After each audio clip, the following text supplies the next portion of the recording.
আজকে আমি এমন একটা রেসিপি নিয়ে এসেছি, খুবই হেলদি একটা রেসিপি, খুবই একটা ভাইরাল রেসিপি। আমরা সবাই যারা ভিডিও করতেছি, যারা ভিডিও আপলোড করতেছি, ইউটিউবিং করতেছি, তারা সবাই জানি এই রেসিপিটি খুবই ভাইরাল একটা রেসিপি, সবাই দেখেছেন। আমিও আর কেন ভাত যাব, আমিও করতে থাকি। দেখতে থাকুন কি হতে চলেছে। দেখার সাথে সাথে প্লিজ একটা লাইক করে দেবেন, সুন্দর একটা কমেন্ট করে দেবেন, যদি ভালো লেগে যায় শেয়ার করে দেবেন। বিশেষ করে আমার বেচালার ভাইদের জন্য আজকের রেসিপিটি আমি সাজিয়ে তুলেছি, দেখতে থাকুন আর এনজয় করুন। নমস্কার মাই লাভলি ভিউয়ার্স, সবাই কেমন আছেন?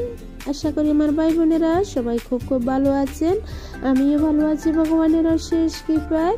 অন্তসমম কিচেনে সবাইকে জানাই সুস্বাগতম। আজকে আবার বরাবরের মতন খুব সুন্দর, খুব জনপ্রিয়, খুব হেলদি একটি রেসিপি নিয়ে চলে এসেছি। দেখতে থাকুন, দেখার সাথে সাথে প্লিজ একটা লাইক করে দেবেন, সুন্দর একটা কমেন্ট করে দেবেন, যদি ভালো লেগে যায় প্লিজ শেয়ার করে দেবেন। আশা করছি খুবই ভালো লাগবে। আজকের রেসিপিটি অন্যরকম, খুবই ইয়ামি একটা রেসিপি, প্লিজ দেখতে থাকুন। এটার আগে বলে রাখি, যারা আমার চ্যানেলে নতুন এসেছেন প্লিজ আমার চ্যানেলটা সাবস্ক্রাইব করে দেবেন, পাশে থাকা বেল আইকনটি টিপে দেবেন। একদম সর্বপ্রথমে এখানে কি নিয়েছি দেখতে পাচ্ছেন, 2টা কাঁচকলা। এই কাঁচকলাগুলা এবার আমি পরিষ্কার করে কেটে নেব। একটু দাগ হয়ে গিয়েছে, যেহেতু আমি ফ্রিজে রেখেছি সেই জন্য দাগগুলা আমি ছুরির সাহায্যে ছেড়ে দিয়েছি, দেখতে পাচ্ছেন। এবার সুন্দরভাবে মাঝখান দিয়ে একটু ফালি করে ছোট ছোট করে এই কাঁচকলাগুলো আমি কেটে নেব, দেখতে পাচ্ছেন। খুব ভালোভাবে আমি কাঁচকলাগুলা টুকরো করে একটা ছোট্ট বোলে নিয়ে নিচ্ছি। বোলের মধ্যে আবার জলও দিয়েছি, না হয় কাঁচকলার যে একটা কষ ভাব থাকে সেটাই কাঁচকলাগুলো কালো হয়ে যাবে। আমি তাড়াতাড়ি করে জলের মধ্যে ভিজিয়ে দিয়েছি, দেখতে পাচ্ছেন। কথা বলতে বলতে আমি 2টা কাঁচকলা খুব ভালোভাবে টুকরো করে কেটে নিচ্ছি। এই যে দেখুন আমার কাটা হয়ে গিয়েছে কাঁচকলাগুলা, দেখতে পাচ্ছেন। এবার আমি এই কাঁচকলাগুলোর মধ্যে দিয়ে দেব 1 টিস্পুন হলুদের গুঁড়ো, কেন কি কালো ভাবটা না হওয়ার জন্য। এবার ভালোভাবে হাত দিয়ে কষলিয়ে নেব, কষগুলা ভালোভাবে বের হয়ে যাক।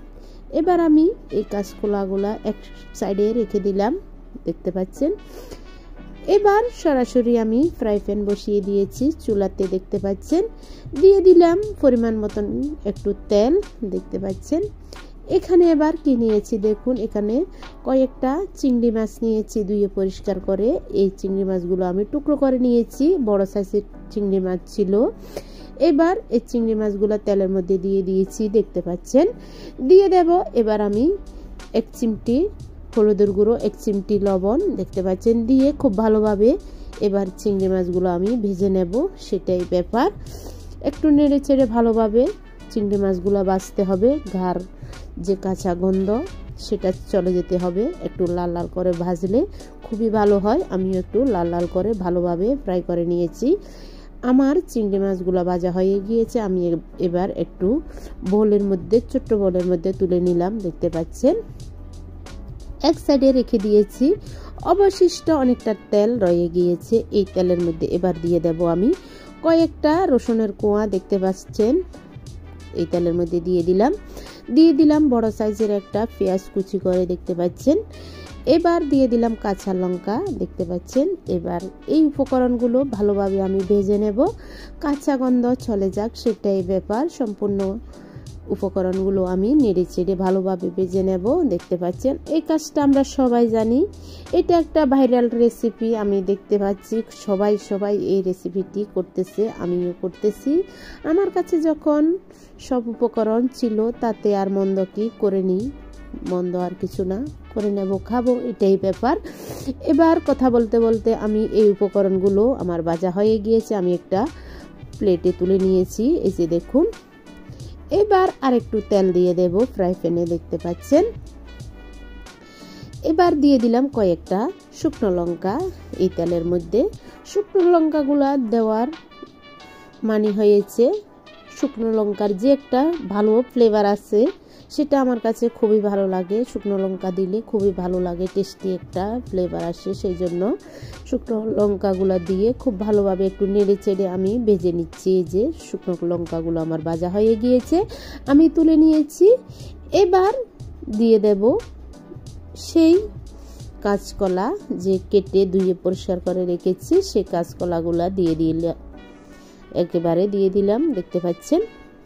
দিয়ে এবার সম্পূর্ণভাবে নেড়ে চেড়ে ভাজি করে নেব, সেটাই ব্যাপার।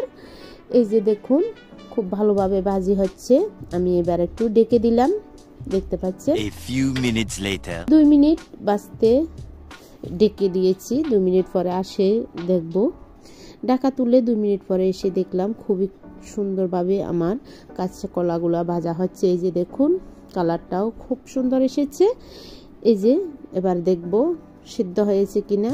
এই যে দেখুন কত সুন্দর সিদ্ধ হয়ে গিয়েছে কাঁচকলাগুলা। কথা বলতে বলতে খুবই ভালোভাবে আমার কাঁচকলাগুলা ভাজা হয়ে গিয়েছে। এবার আমি প্লেটে তুলে নেব, সেটাই ব্যাপার। এবার আমি একটু ঠান্ডা হতে দেব, ঠান্ডা হয়ে যাক, সেটাই ব্যাপার। 5 মিনিট পরে এসে দেখলাম খুবই ভালোভাবে ঠান্ডা হয়ে গিয়েছে। এইদিকে এবার নিয়ে নিলাম একটা আমি মিক্সার জারের মধ্যে এবার সম্পূর্ণ উপকরণগুলো আমি দিয়ে দেব একে একে। প্রথমে দিয়ে দিলাম আমি এই যে পেঁয়াজ রসুনগুলা, কাঁচা লঙ্কা ভাজা, এগুলো সব দিয়ে দিলাম।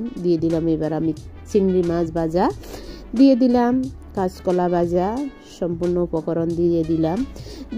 এবার স্বাদ অনুযায়ী লবণ, দেখতে পাচ্ছেন, দিয়ে দিলাম। এবার ধনেপাতা, আসলে ধনেপাতা পাওয়া যাচ্ছে না, তারপরেও নিয়ে এসেছে, আমি দিয়ে দিলাম। এই যে ভর্তার মধ্যে ধনেপাতা না দিলে একদম চলবে না, সেটাই ব্যাপার। দিয়ে দেব আমি সরিষার তেল, এই যে সরিষার তেল দিয়ে দিলাম পরিমাণ মতন, এখানে 2 টেবিল স্পুনের মতন হবে সরিষার তেল দিয়ে দিলাম। এবার আমি মিক্সার জারের ঢাকাটা লাগিয়ে দিয়েছি। এবার ব্লেন্ডার করে নিয়ে আসব বা বেটে নিয়ে আসব। যাদের কাছে শিলপাটা আছে তারা কিন্তু বেটে নেবেন শিলপাটার মধ্যে। আমাদের কাছে তো শিলপাটা নেই, যেহেতু আমরা প্রবেশে আছি, অনেকে নিয়ে যায় শিলপাটা, প্রবেশের মধ্যে আমরা আর আনি নেই। এভাবে আমরা চলতে থাকে, যেটা মন চায় সেটা আমরা এই যে ব্লেন্ডার মেশিনের মধ্যে করে ফেলি। এই যে দেখুন আমার খুব ভালোভাবে ব্লেন্ড হয়ে গিয়েছে মিক্সচার জারের মধ্যে। এই যে কত সুন্দর ইয়ামি, খুব সুন্দর একটা ফ্লেভার এসেছে। এবার আমি প্লেটের মধ্যে ঢেলে নেব। এই যে দেখুন খুব সুন্দরভাবে ঢেলে নিয়েছি। এবার মেন লুকটা দেখুন কত সুন্দর হয়েছে আমার রেসিপিটি। ভর্তাটা খুবই ইয়ামি হয়েছে। চিংড়ি মাছ, কাঁচা লঙ্কা এবং কাঁচকলা সম্পূর্ণ উপকরণ দিয়ে আমি আজকে একটা ভর্তার রেসিপি আপনাদের কাছে তুলে ধরলাম। কেমন লাগলো আমাকে জানিয়ে দেবেন। যদি ভালো লেগে যায় প্লিজ একটু শেয়ার করে দেবেন। আজকের মতন আজকের রেসিপি এখানে সমাপ্ত করলাম। আবার একটা নতুন রেসিপি নিয়ে আপনাদের মাঝে হাজির হয়ে যাব। ততক্ষণ পর্যন্ত সবাই ভালো থাকবেন, সুস্থ থাকবেন। সবাইকে জানাই টাটা, বাই বাই, নমস্কার, চুডিম।